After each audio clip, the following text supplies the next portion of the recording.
আসসালামু আলাইকুম। জামিয়া ইসলামিয়া বাবুনগর, ফটিকছড়ি, চট্টগ্রামে রবিবার ৯ আগস্ট ২০২৬-এ হেফাজতে ইসলাম বাংলাদেশের আমির আল্লামা শাহ মহিবুল্লাহ বাবুনগরীর সঙ্গে সৌজন্য সাক্ষাৎ করেছেন মাননীয় প্রধানমন্ত্রী তারেক রহমান। মাননীয় প্রধানমন্ত্রী তারেক রহমান আলেম ওলামা ও ধর্মীয় ব্যক্তিদের সাথে তার এই মোলাকাতের ধারাবাহিকতা যদি রক্ষা করতে পারেন, নিশ্চয়ই কল্যাণের উপলক্ষ হবে ইনশাআল্লাহ। তাবলিগ ইস্যুতে হেফাজতের অনধিকার চর্চা, দ্বীনি কাজের মধ্যে রাজনৈতিক হস্তক্ষেপের এক আশঙ্কাজনক চিত্র।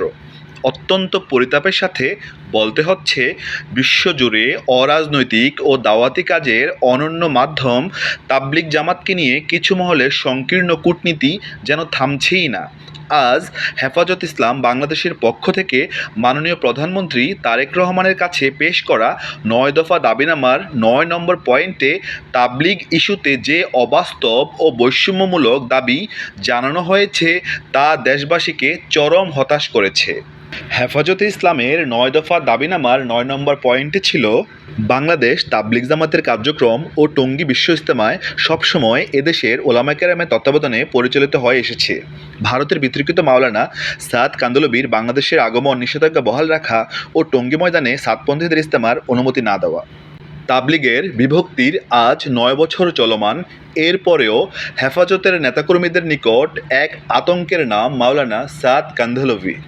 উক্ত দাবিটিতে পরিষ্কারভাবে মাওলানা সাদ কান্দলভি হাফিজাহুল্লাহর অনুসারীদেরকে কাকরাইল মসজিদ ও টঙ্গী ইজতেমা মাঠে ইজতেমার সুযোগ না দেওয়ার আহ্বান জানানো হয়েছে। প্রশ্ন হলো, একটি অরাজনৈতিক দাওয়াতি কাজের উপর হেফাজতের মতো সংগঠনের এমন একপেশে দাবিসূচক অনধিকার চর্চা করার এখতিয়ার কতটুকু? বিশ্বব্যাপী ছড়িয়ে থাকা নিজামুদ্দিন মারকাজের অনুসারী কোটি কোটি তাবলিগ অনুসারীকে তাদের মৌলিক ধর্মীয় অধিকার থেকে বঞ্চিত করার অপচেষ্টা কখনোই গ্রহণযোগ্য হতে পারে না। একটি স্বাধীন ও গণতান্ত্রিক দেশে কোনো নির্দিষ্ট পক্ষের প্রভাবে একটি বৃহৎ জনগোষ্ঠীকে বাদ দেওয়া এবং ঐতিহ্যবাহী বিশ্ব ইজতেমাকে একপেশে করে ফেলা উম্মার ঐক্যের জন্য চরম ক্ষতিকর। আজ সাধারণ মুসলমান ও তাবলিগি সাথীদের কাছে স্পষ্ট যে, বাংলাদেশে তাবলিগের এই বিভক্তির পেছনে কাদের অনিরপেক্ষ ও পক্ষপাত দুষ্ট হস্তক্ষেপ ভূমিকা রাখছে। দ্বীনি কাজকে রাজনীতি বা কোনো নির্দিষ্ট গোষ্ঠীগত স্বার্থের ঊর্ধ্বে রাখা না হলে এর খেসারত পুরো উম্মাকেই দিতে হবে। আল্লাহ তাআলা আমাদের সমাজকে হিংসা, বিভেদ ও পক্ষপাত দুষ্ট চিন্তাভাবনা থেকে মুক্ত রেখে হকের পক্ষে সঠিক প্রজ্ঞা অর্জনের তৌফিক দান করুন। আমিন। ওরা সাহায্য চায় দুনিয়াবি ক্ষমতাবান ব্যক্তিদের কাছ থেকে, আর আমাদের মুরব্বীরা আল্লাহওয়ালারা সাহায্য চান একমাত্র আল্লাহ তাআলার কাছ থেকে। কারণ মানুষের হাতে ক্ষমতা সীমিত, কিন্তু আল্লাহ তাআলার ক্ষমতার কোনো সীমা নেই। আমরা বিশ্বাস করি সর্বোত্তম পরিকল্পনাকারী একমাত্র আল্লাহ তাআলা।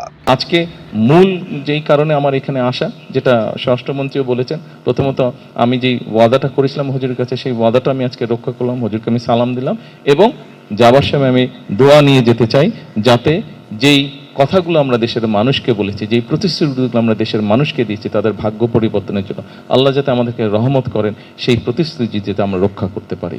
তাই না? একজন মুসলমান হিসাবে আমরা যদি একজন মুসলমান হিসেবে বিবেচনা করি নিজেকে, তাহলে সেটা যেই হোক, যখন আমরা একটা জবান দিই কাউকে, সেই জবানটা আমাদেরকে রক্ষা করতে হবে, তাই না? জবান যদি রক্ষা করতে না পারি, তাহলে তো এটা কথাটা, কাজটা ঠিক হলো না। তো সেই জন্য আমরা দেশকে, মানুষকে আমরা বলেছিলাম যে আমরা আপনাদের জন্য ভালো কিছু করতে চাই।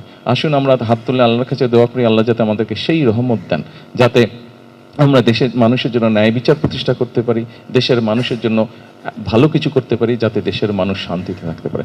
আপনাদের সকলের কাছে দোয়া চাইছি এবং একই সাথে আমি হুজুরের কাছে দোয়া চাইছি, যাতে আল্লাহ আমাকে যে দায়িত্ব দিয়েছেন, এই দায়িত্ব যাতে আমি ঈমানের সাথে পালন করতে পারি আমার শেষ দিন পর্যন্ত। জি, ইনশাল্লাহ পরবর্তীতে আবার আসবো, তখন অন্য বিষয়ে আলাপ করব। আজকে যেহেতু সালাম এবং দোয়ার জন্য এসেছি, আজকে আর অন্য কথা বললাম না। সকলে ভালো থাকবেন। আসসালামু আলাইকুম।